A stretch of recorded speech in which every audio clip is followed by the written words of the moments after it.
So welcome to our webinar. I'm Katariin. And I'm Daniel.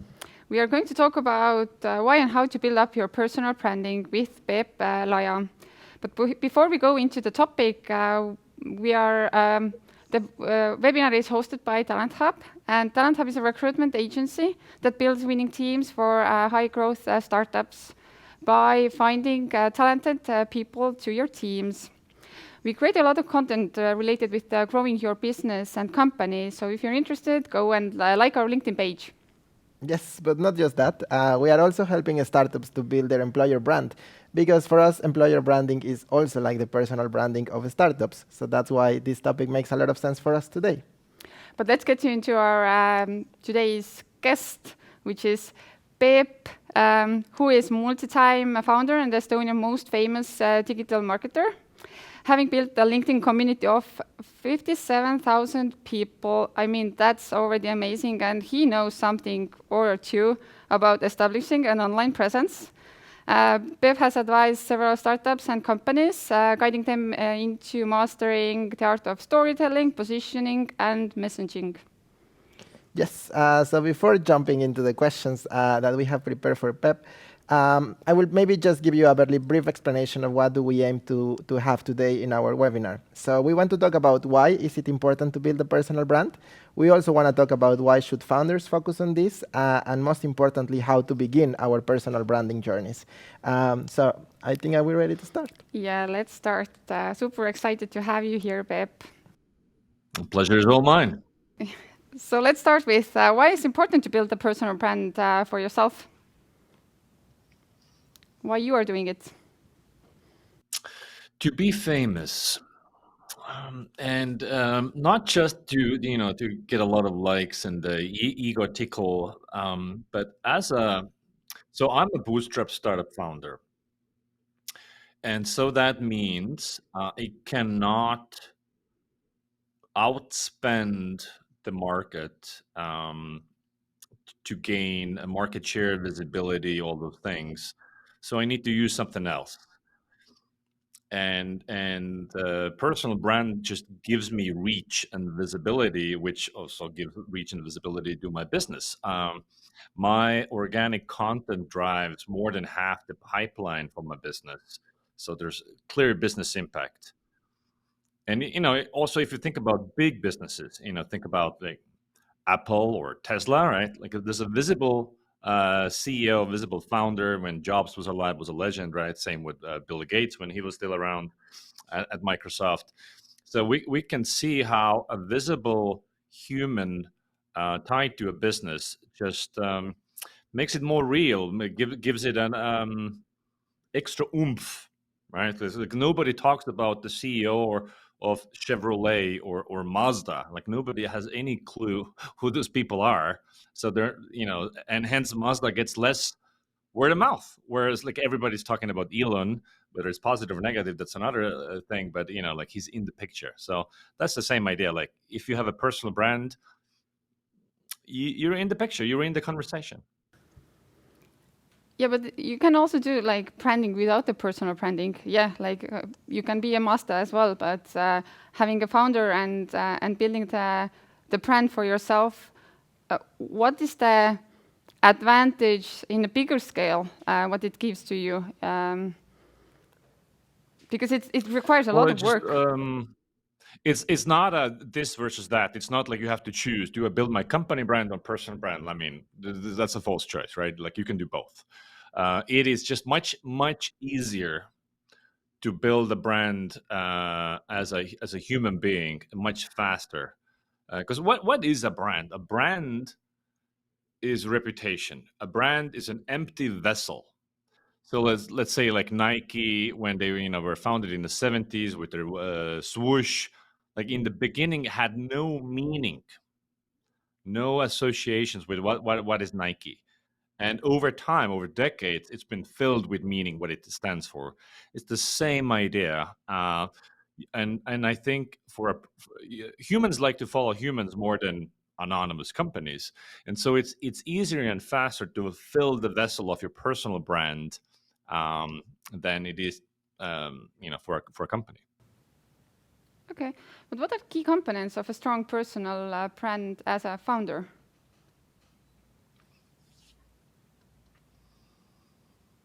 You need to stand for something, right? Like what? Because like brand is not what you say you are; it's what they say you are. And so the best brands can be put in a box. Like it's easy to classify what are they about. You know, like if you talk about Patagonia, it's like, oh, sustainability, save the nature, fuck Trump, that kind of things, right?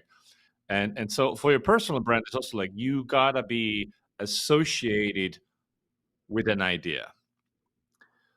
So the question for yourself is like, what do you want to be known for? What do you want to be famous for? And it cannot be many things.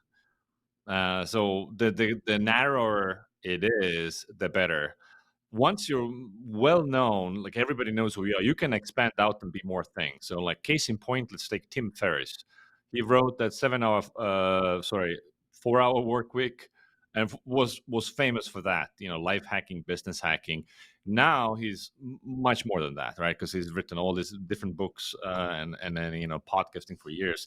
So you can become more things to people, but in the beginning, people want to put you in a box. So a strong then component is that you're consistently speaking about a single topic. A single topic. So you suggest to start with one topic and then like start building up your brand.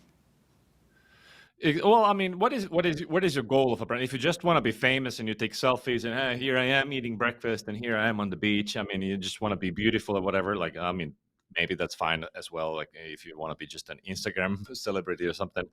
If you want to be a known founder, so you have a business outcome in mind, like you want to help out your business with your personal brand. I mean, that's different. So then you want to be associated with the industry or niche of your company.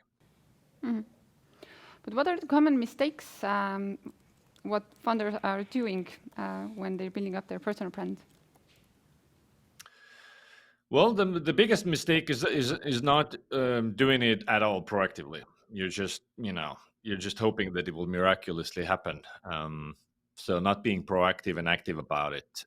So that that's the biggest thing. The easiest thing to counteract that is that you put yourself out there every single day.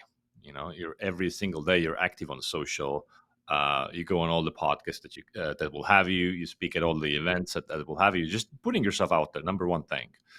Second thing I see is people are not sure what to focus on. I mentioned you want to be associated with one thing. So if you're super broad, here I am eating breakfast, and here are my thoughts about the homeless people, and now like I'm giving tax advice, and my lessons learned growing children. It's like, what the fuck are you about, right? Like, so you want to be, if you want to be a marketing person, just talk about marketing. Don't talk about weightlifting. Don't talk about your views and whatever other things, because should be easy to understand. Oh, I turn to this guy, I follow this guy to get content about X. Hmm.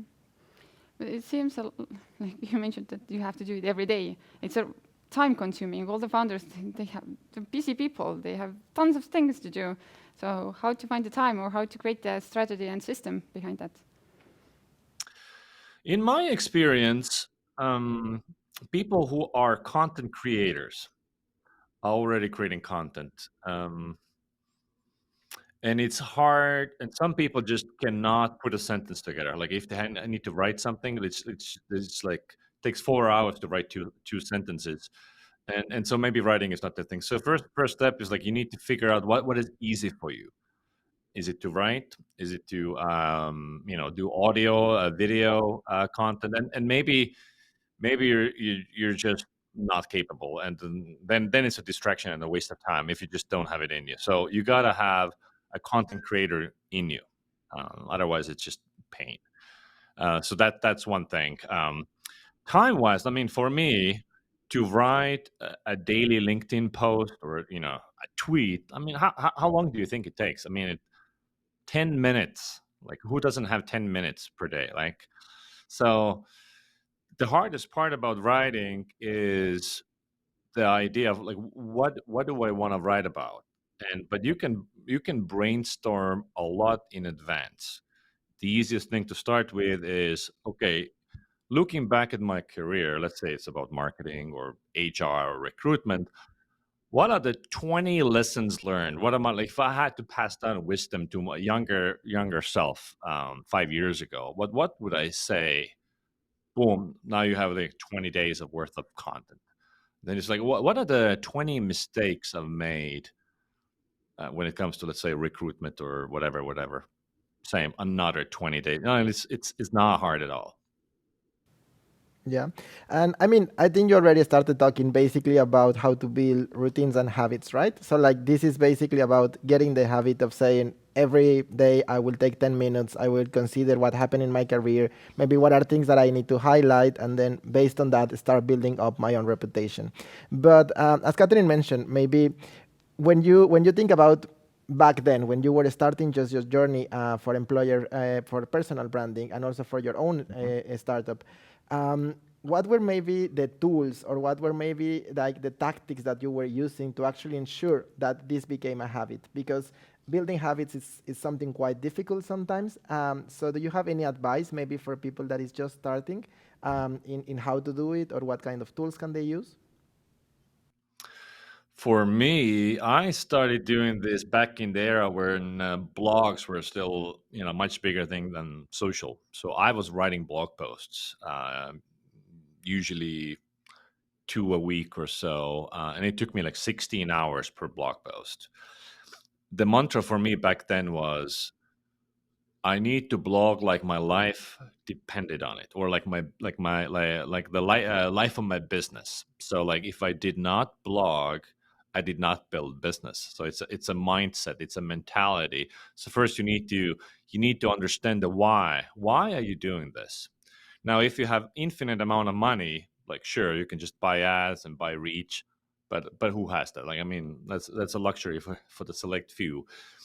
So if you don't have money to buy reach, you need to create what's called owned media, and that's through you get that through content.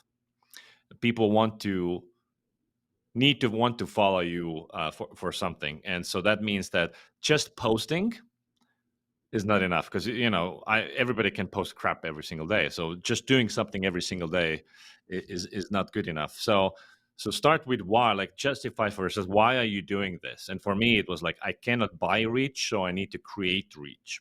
So that's the why. And I was blogging twice a week, and then around maybe 2018, 19, I switched gears and went all in with building my audience on social, Twitter and LinkedIn mainly. Um, and then I mean, there's no single right way to do this. For me, it was like, what is the rhythm that works for me? And for me, the habit, the rhythm that works for me is that I've booked it on my calendar. The first thing in the morning, I post, and this has to do with my time zone because, like, when you post, the timing matters. So, in my case, like posting around 7 a.m. ensures the biggest reach for my content. So I want to post usually before 7 a.m. U.S. Central Time. And I'm always consistently thinking about future content to post. And I am, my method is I'm not super organized about it. I am DMing myself on Slack. I have an idea while I'm driving. Ooh, okay. Red light, car stops. I'm DMing myself, trying to not crash my car. So that's the system that works for me. It's super easy, super basic. I'm not like spreadsheets with like massive amounts of content ideas. That's not me. Um, and I'm also always feeding my brain. So that is, I'm consistently consuming content myself. So whether it's on social, audiobooks, podcasts, things like that, because the way my brain works is I get ideas through synthesis. I hear somebody talk about an idea, and then it's like, oh, it like resonates on some level. I have an experience with that as well, and then it brings back associations with something would happen and generates a new idea. So I put life experience plus an external idea together, and it like mishmashes into an insight, and then I want to share that insight. And not every insight is fantastic. So you also should not have a too high bar for posting. Like not everything is going to be a hit, right? So also give yourself, you know, be flexible with the standard, I guess. Yeah, absolutely. And I think that actually link it to my next question because when I think it about founders, usually like they want to see results quite fast, right? And you mentioned that building a personal brand is a matter of timing and consistency. So how do Hmm. you measure success? Like if you don't base yourself into the number of likes that maybe one post got because maybe one got viral and the next one was not really making a difference in your social media, how do you measure success or how often do you can reach certain milestones to know that you are going in the right direction? Totally. No, so first of all, likes and comments are nice, it's a nice juju when, people like your content. But bear in mind, like if you look at LinkedIn, there are like these bullshit people with hundreds of thousands of followers and get like thousands of likes and comments to each of their posts. And what are they talking about? Oh, I was walking down the street and I saw this homeless person and, I had this sign and then this is a life lesson about the home, like, so, like total bullshit. There's no content, there's no value, there's no true business insight. You're pandering to the masses and it will not generate into anything. So, if you just wanted, likes, like as the saying is, that just eventually your content will become pornography because that's what the masses want. That will not generate business. So it is, you don't want to attract everybody. You're writing to a specific persona or like a profile. Like who is the person who will eventually, in the case of business personal branding, who will be interested in this content and will eventually will turn into dollars that I can measure. So that's one thing. Two is like, how do I measure?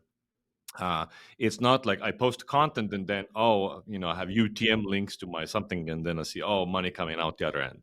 Social media, or also if you post your thoughts through an email newsletter, that's not a direct response channel.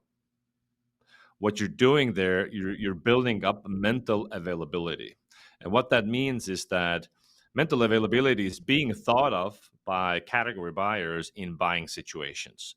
So whatever business you're in, when they need, in your case, for instance, like recruitment help, they think of you because they've been seeing you post about this. Oh, this person knows what they're talking about, and that's what you want.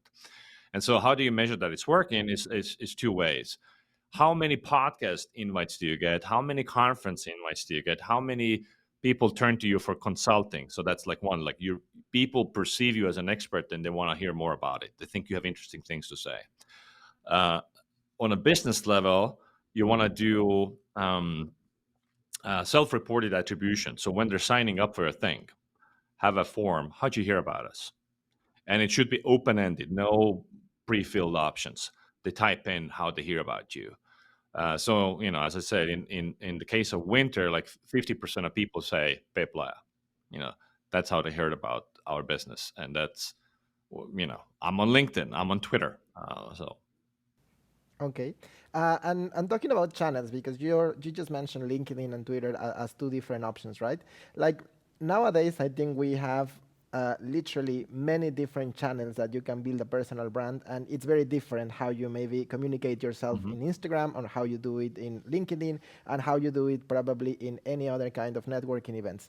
So when like someone is just starting, what's the best way of selecting the right channel? Because I think also focusing on five at the same time might not be the best idea. So how can I get to understand which channel fits my business or fits my personality the best in order to Mhm. start building up? Yeah, I think there are two factors here. So one is, where is my target audience hanging out, and who are these people? So that's one. So if I'm selling to you know, VP demand generation and B2B SaaS companies with 1,000+ employees, I'm more likely to find these people on LinkedIn rather than TikTok. If I'm selling beauty products, probably Instagram is better than LinkedIn, right? So that's one of the factors. Second is, what kind of content is easy for me to create? Because if something is hard to create, you will give up eventually, or it's a massive, you need a lot of discipline and willpower, which is very hard. So if you're a writer, text, I mean, Twitter and LinkedIn. I'm a writer first.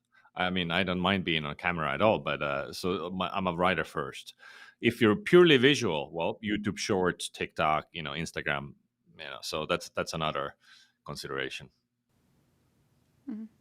It most probably depends on the persona as well. Like who are your target audience and where they also what channels they use. Mm-hmm.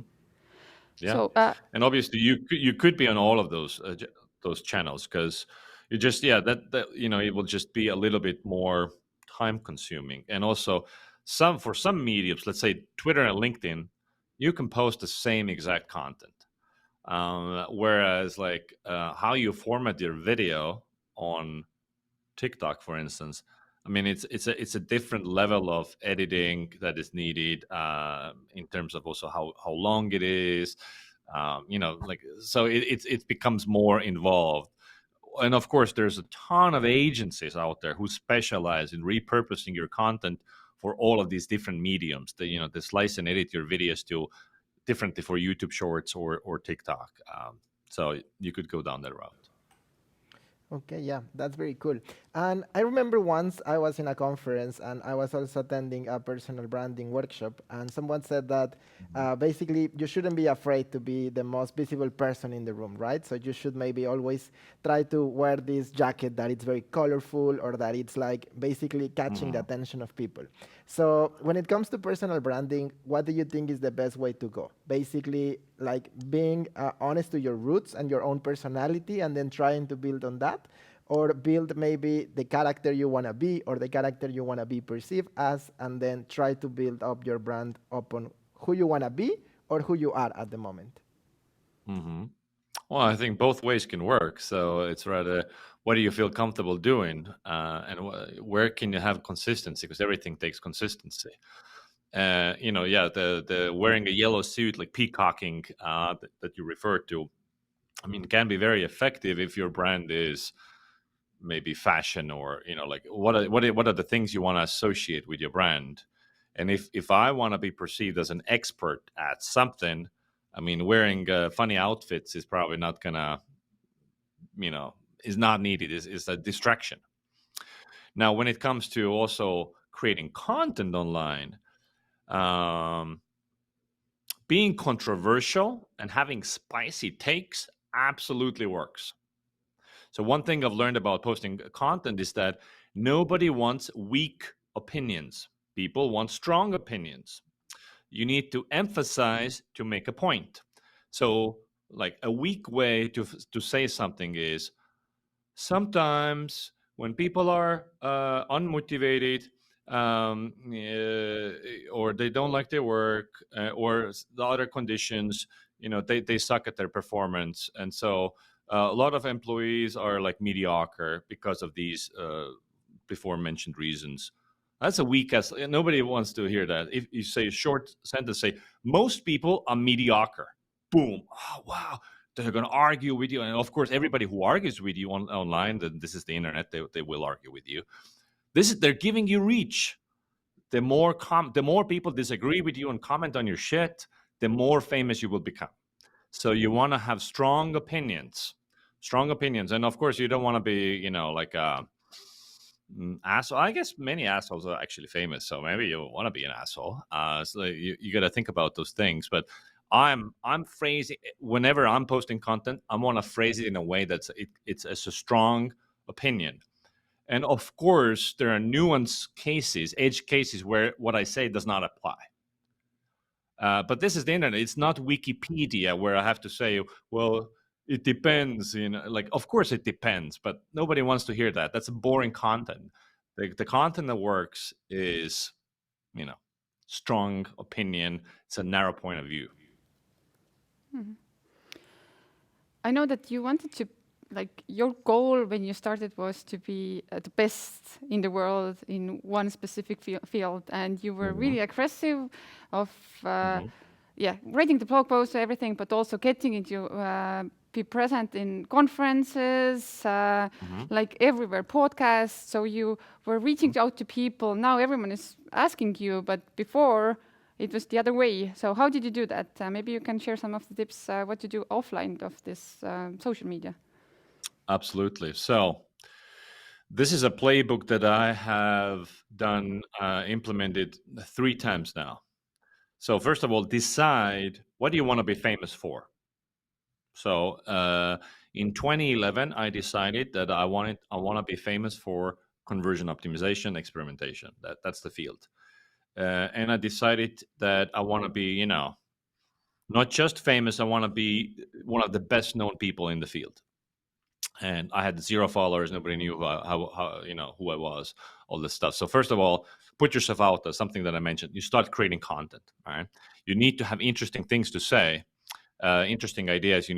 People need to perceive you as an expert, and it won't happen until you show it with content.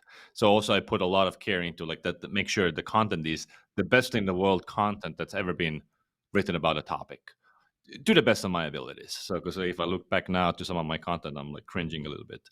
So that's one. Second is then what are the media outlets, and I mean media very loosely, like blogs, the webinars, podcasts, events, that are talking about this topic, my topic. And then I would proactively reach out to podcasters and pitch myself as a guest. And it's not like, hi, I would like to be a guest. It's like, hey, your audience is into this topic. I can talk about this. That's, like 3 specific things that their audience might find interesting. Same idea with conferences. I would proactively pitch myself as a speaker at events. The classic, I'm a conference organizer myself. The biggest mistake is that you start pitching conference organizers 2 months before the event. I mean, they have their lineup full a year before the event. So the time to pitch yourself to speak at a conference is a year before it happens, right? So timing is very important. You also want to see who spoke at that event at the previous event, and then you want to befriend all these people, and you want later want to ask one of them to put in a good word with you, for you, to the organizer. It's like, and you ask them, hey, I would love to speak at that event. You spoke at that event. Can you connect it to the event organizer and just say that I'm a good guy. So networking, that's another thing. Like you need to identify who are all the shakers and movers in the industry, who are, let's say, competitors, that are also trying to be famous. Because I mean, you want to be in with the in guys, right? Who are all the influencers in the space, and you want to proactively reach out, make contact. And and you can't shoot for somebody who's way more famous than you are. Like if I want to be friends with Tim Ferriss, who's here in Austin, he's miles, he's a true celebrity, and I am not. So he's kind of like out of my league. If I would email him like, hey, Tim, want to meet up for coffee? That will not happen. So you want to pick a group that is more or less your size, maybe 20%, more famous or whatever, because people want to hang out with people like them or better. Top players don't want to hang out with noobs. It's just the fact of life. And the best networking is doing awesome shit. If you're a famous founder and everybody knows who you are, you go to a party, everybody wants to talk to you.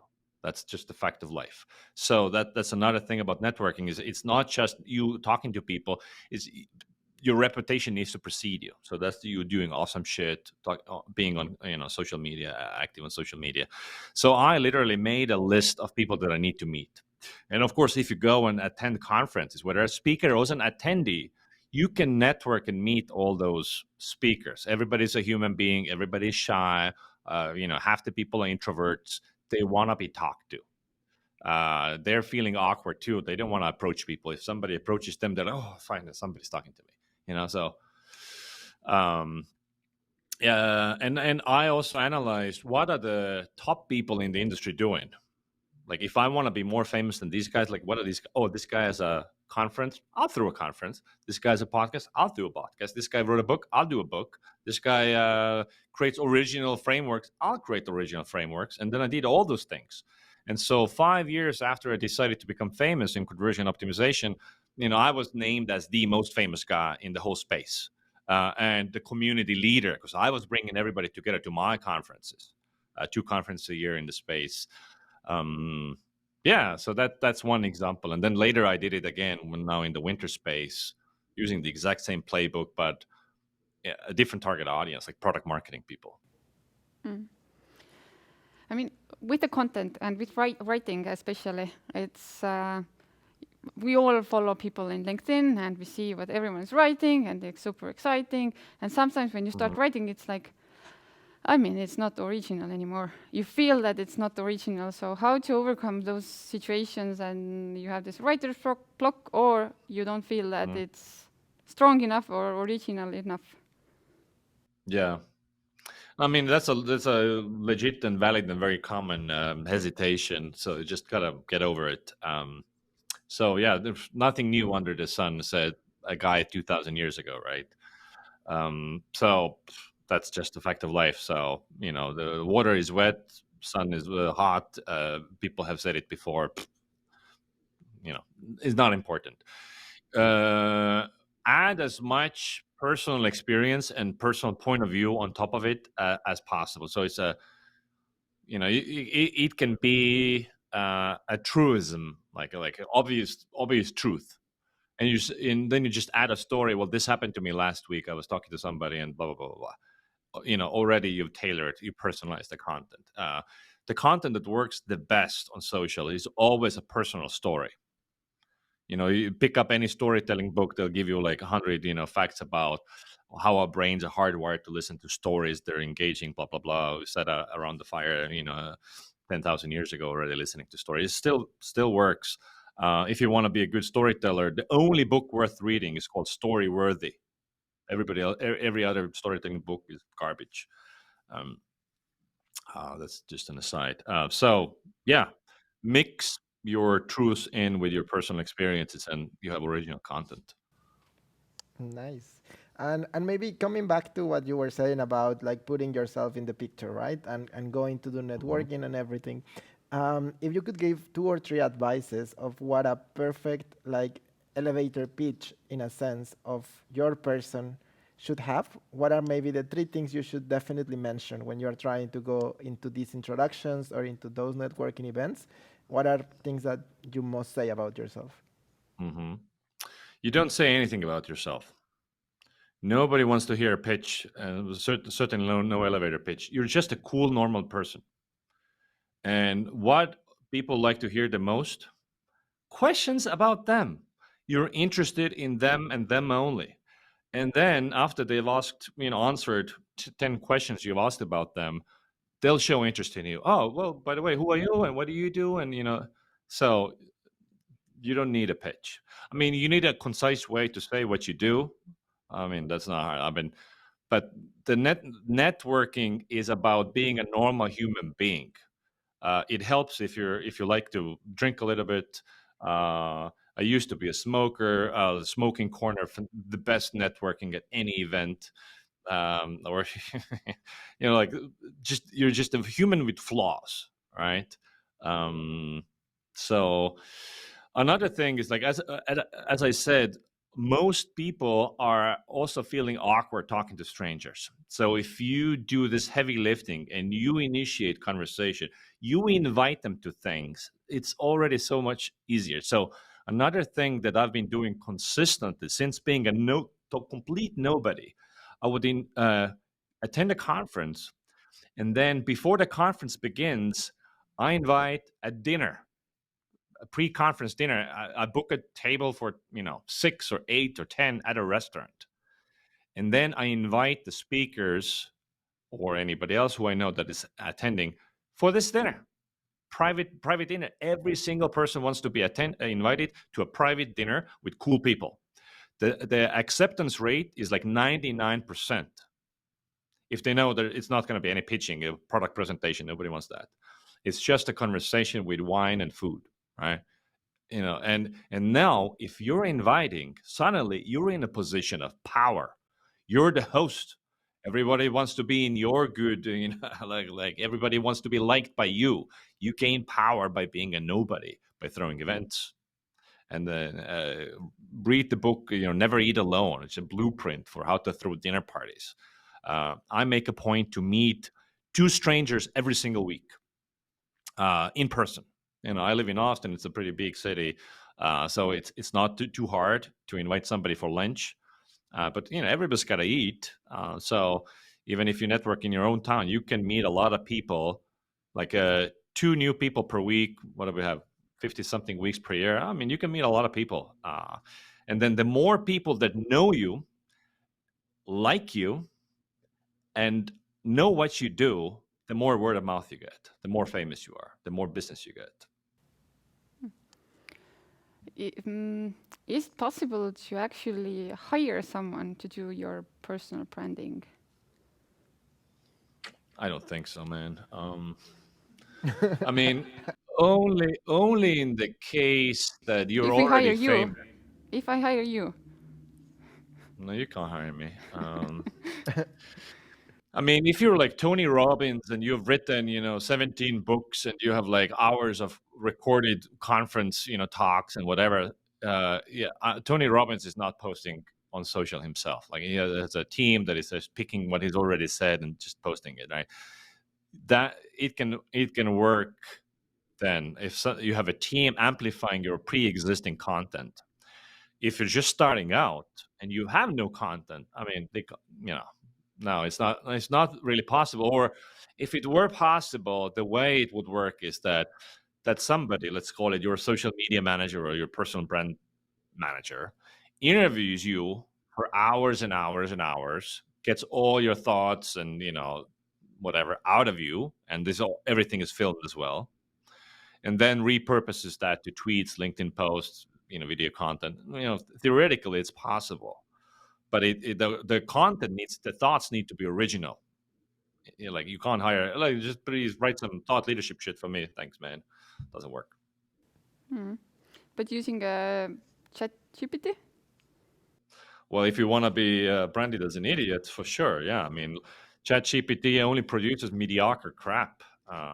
Like it's uninteresting content, and will never achieve your goals. Good. Great. That was exactly what I wanted to hear. Now, getting into hiring as well. How much personal branding has helped you to hire people? Oh my God, it's day and night. So I'm a small business. I cannot pay the most salary. So really, like if anybody good has a choice, they would go to Google or go work at some whatever other famous company. Like so, most candidates that I have are people that already know me. And often I don't know them, but like they follow me on LinkedIn. Especially, I send an email, let's say with a job ad to my newsletter. I get hundreds of applicants in a single day because they're like, "Oh, I would love the chance to work with you." So the value proposition is not, here's the job and it's a cool job. It's like, you get to work with me. That's the value prop. I mean, yes, there's a job and you get paid and all that stuff, and it's interesting shit. But that's the value. If people want to work, you get to work with somebody that you admire. It's a big sell. I get to be mentored by so and so. Like if you're in self-help personal development, and imagine that your boss is going to be Tony Robbins. Fuck yeah, I would go work for Tony Robbins. Like yeah, same idea. I would never be able to hire the caliber of talent I have without a personal brand, because otherwise a small 15-person company like Winter is 15 people today is just uninteresting. Like there's so many. It's kind of like a man and a dog type of company, right? So personal brand is huge. Is it working only for like your personal branding is in marketing or like in specific field? But is it like for the hiring? Do you? I mean, if you want to hire a software engineer, is it actually working for a software engineer hiring as well, or like some other positions that are not directly in your target group? Well, I mean, engineers don't follow my content for sure. I cannot hire engineers. They don't know who I am. So absolutely true. It only works for the topic that you're talking about. I mean, you can be a celebrity engineer. You have interesting ideas. Then engineers want to work with you. So yeah, it's not all areas of all job functions. This, yeah. Mm. And do you have any kind of um, your personal failures or something that happened because of your personal branding that wasn't exactly what you expected?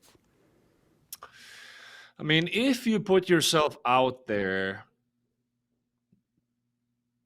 you're also gonna get haters, and like as the saying is, the nail that sticks out gets hit, and that's, I mean, that's okay. That's just life. That's a to expected trade-off. I have not experienced any big scandals, or but there are certainly people who don't like me, or who don't like my style, because I'm very direct and can be brash. I mean, not a bully or mean in any way, but I'm like, also I'm scary. People are afraid of me.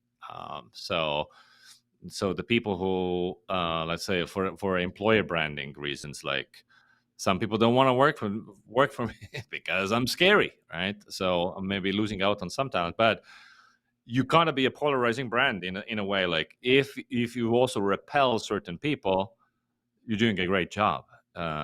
You can't be universally liked. Maybe Tom Hanks is like universally liked, but like, it's rare.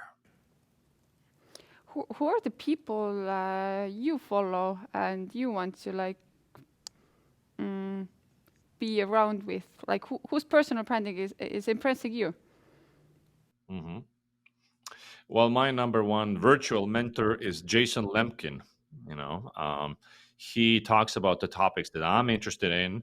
He has experience that I can learn from, so I follow him religiously. I attend his conferences. Um, yeah. So. Mhm. Mm. And where do you see, well, what is your ambition? Do you have your set goals, like your personal branding, that you want to have X amount of followers or you want to become something? What is your goal? Mhm. Well, I mean, I don't have celebrity goals in the sense that, like, it's all tied to my business outcomes. So if the business would not need my personal brand, I would not do it, because I don't need it for personal validation. You see these rich and famous people who wouldn't need anything, like they got it all. And they're still on Twitter or LinkedIn, like, begging for likes, like, I think there's something missing that inside of you, if you need the external validation. Like, I need to be admired to feel good about myself. I don't have that problem. So if I was, I reach my business financial outcomes, I'm like, I'm checking out. I'm like, fuck you guys, sayonara. Okay, that's great. No, yeah, I mean, I think we could be talking about this topic for hours. Also, I'm very passionate about it, but I think because of the time, we have to start wrapping up. But maybe for everyone that is looking at us at this moment, what could be maybe some resources that people could check it out? Like if they get some interest in this topic after hearing you today, maybe what could be a book or a podcast or something that they could follow in terms of personal brand to actually keep nurturing themselves into the topic. I have no idea. I've never read one, so no clue. Okay, Follow you.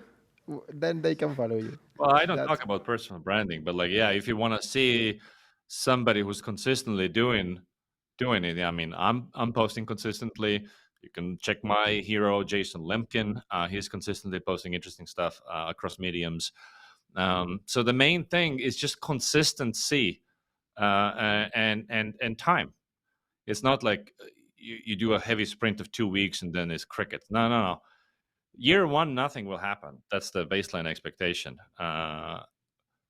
You should have a 5-10 year horizon in mind. Just do it consistently for years and years and years, and good things will happen. awesome. Awesome.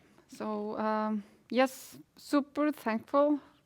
So much good ideas, things to do. So now I think everyone is inspired to, at least I am, to start pushing out a lot of content. But I truly admire those people who can do it in a constantly basis, because it's the hardest, like building up the habit. So let's hope that all the listeners got also inspired, and now we can see great content in LinkedIn, if not more.